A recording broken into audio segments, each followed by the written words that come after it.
Saturday. What do you see with Deuce, and obviously his first time out there and his first time in the road? How do you kind of evaluate it, and what do you work on with this week, not kind of knowing what he's going to have to know? Yeah, I think for Deuce, I think it was a promising first start.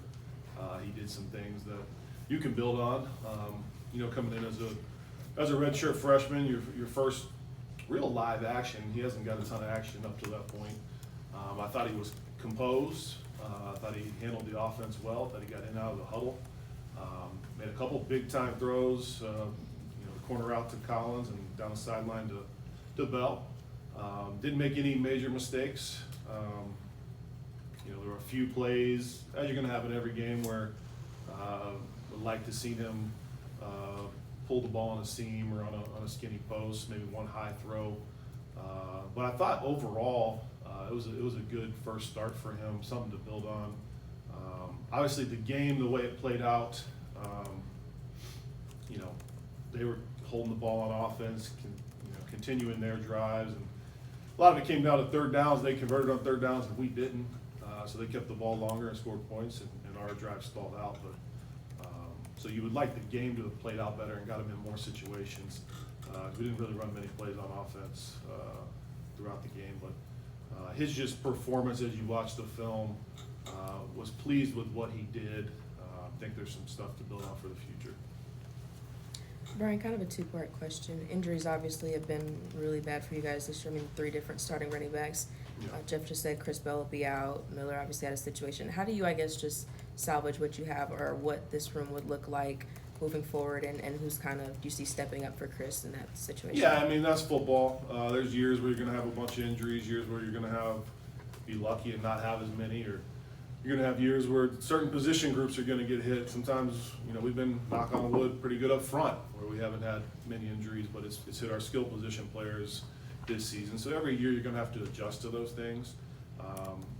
You want to build your roster where you have depth at all positions, where you can sub those guys in. But as coaches, we have to find ways to,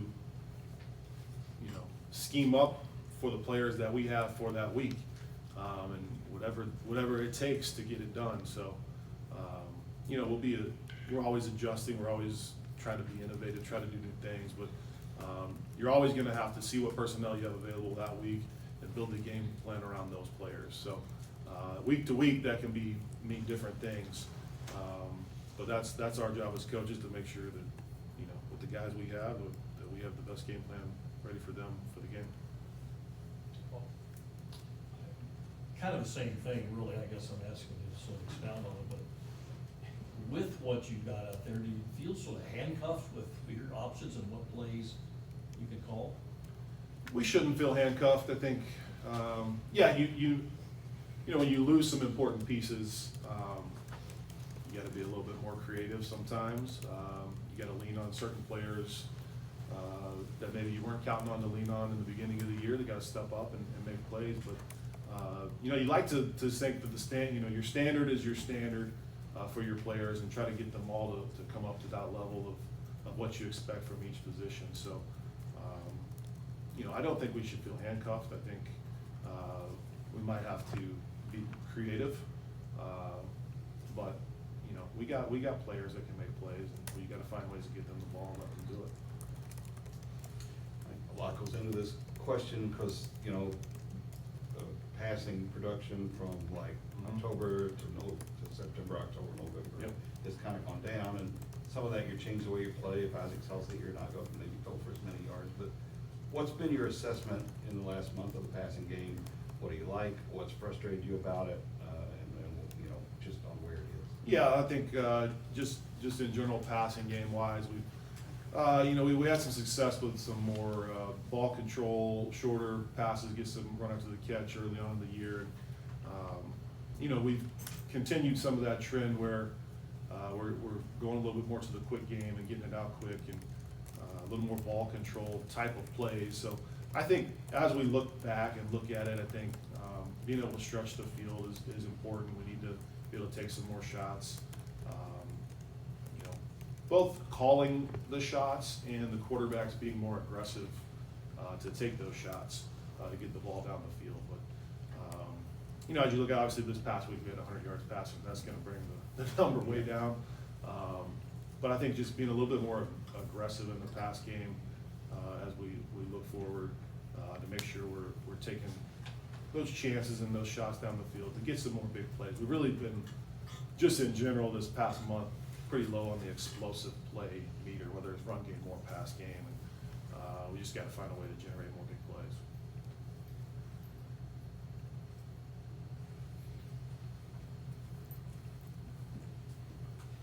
If you do get Miller back, and Jeff said he's not sure, and we could see multiple guys this week. How do you do that? How do you manage? And you did it in college where you played a little bit. How do you manage a couple of guys when you're putting it out there? And how did you kind of do it the other day? Yeah. With Brady. Yeah, we've had a lot of experience, playing multiple quarterbacks. I think in general, you would like to always be where you have your guy and he's the guy, and we're going with one quarterback the whole time. But we've done it in the past quite a bit. I think he's thought back to when Jeff played for Howard Schnellenberger. Coach Schnellenberger always put the backup quarterback in the second quarter to give him experience, to try to work for the future as well as the current time. When I was here as a freshman, I got in the second quarter all but one game my freshman season, and Stephon LaFours, he had the highest quarterback rating in the country. He was playing some really good football. So there's definitely some precedent set to where we've played multiple guys. At Purdue, we had multiple times where we played two quarterbacks, one the first quarter, one the second quarter, and we chose at halftime who was going to play the rest of the game. So there's definitely different ways to do it. I think these guys have been getting a lot of reps all year. Now obviously the other guys got some experience. I think going into last game, we wanted to give Deuce and Brady. I always rep three quarterbacks within our reps of ones and twos. So they've been getting equal reps. They've been competing for that backup spot pretty much every single day. I grade every single rep they take in practice that's competitive, every single rep in scrimmage. We try to put that grade together and see where they're at. And they're very close. But we thought Deuce gave us a little bit better chance. But you're never 100% sure until they play in games. You can't, we don't tackle quarterbacks in practice. So some guys are gamers, some guys are better in practice. So a lot of times, you don't get preseason games in college football either. So it's good to get them out there and see the game experience. So our thought was to give Deuce the first two series. We're going to give Brady a series and see kind of how that went and decide on how we're going to play it out after that. And we thought Deuce had a really good first drive. They both went 3 and out in the next two series, so we kind of rolled with Deuce. And at the end of the game, it got away, so we put Brady back in and give him some reps for the future. But same way. You'll prepare both of them. There'll be certain plays. They all can run the full offense. There might be certain plays, especially if, depending on how full go Miller will be. If he's 100%, is he 90%? Can he fully run? Is he, what exactly is he? There might be certain plays that are better suited for the other guys to get in there. But as I told even Brady, when you're doing that 2 quarterback deal, sometimes it is an advantage to see what's going on from the sideline. I stress to him, hey, watch the first 2 drives, and you'll get to see what the defense is doing before you go out there. You get to feel the flow of the game a little bit. So sometimes it's an advantage. And I've even talked to quarterbacks when we've taken them out for a series and put them back in, just that series off to see what was going on from the sideline can be helpful. So there's ways to manage it and make it work, and we try our best to do that.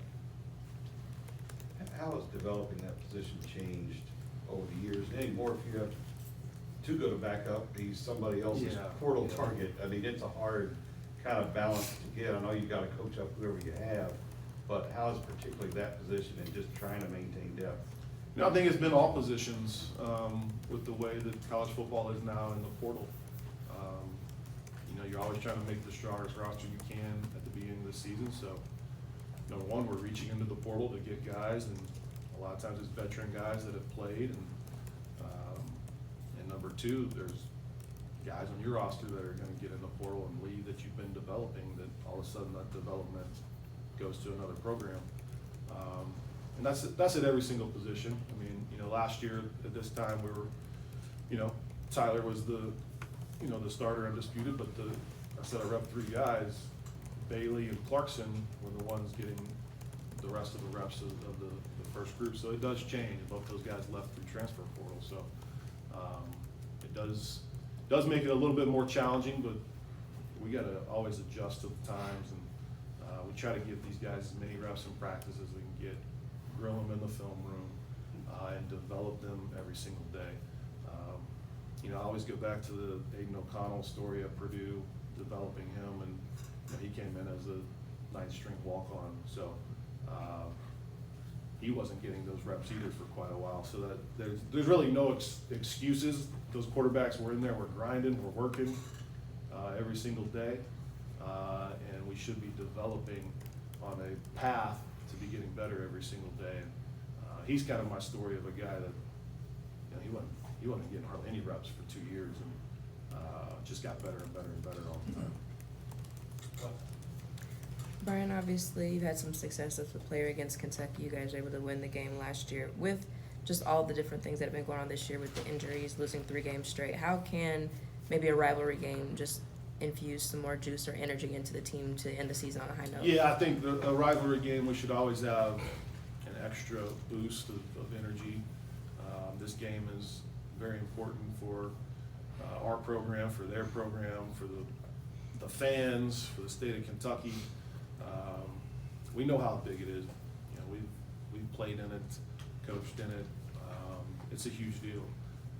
So to get these guys fired up and ready to play in that game, we should be able to do that. I hope at least offensively we're a little bit angry, a little bit mad about how last week went, a little bit mad about how we kind of been playing lately, and take out some of that frustration on Saturday, and hope we're able to show everybody what we're capable of, what we can do. I think there's a lot to play for in this game. We'll look forward to get back in front of the home fans and you know, trying to bring a victory in the Governor's Cup.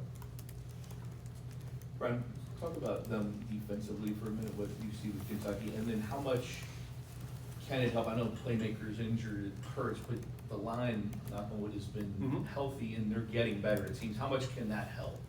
That definitely helped. I think as you look at Kentucky, they're a good, well-coached defense.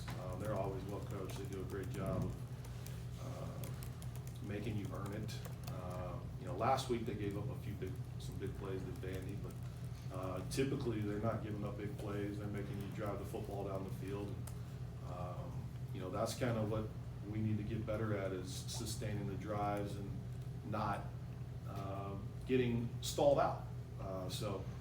There'll be a kind of a challenge right there of making sure we can sustain drives and you know, finish those 8-10 play drives with touchdowns.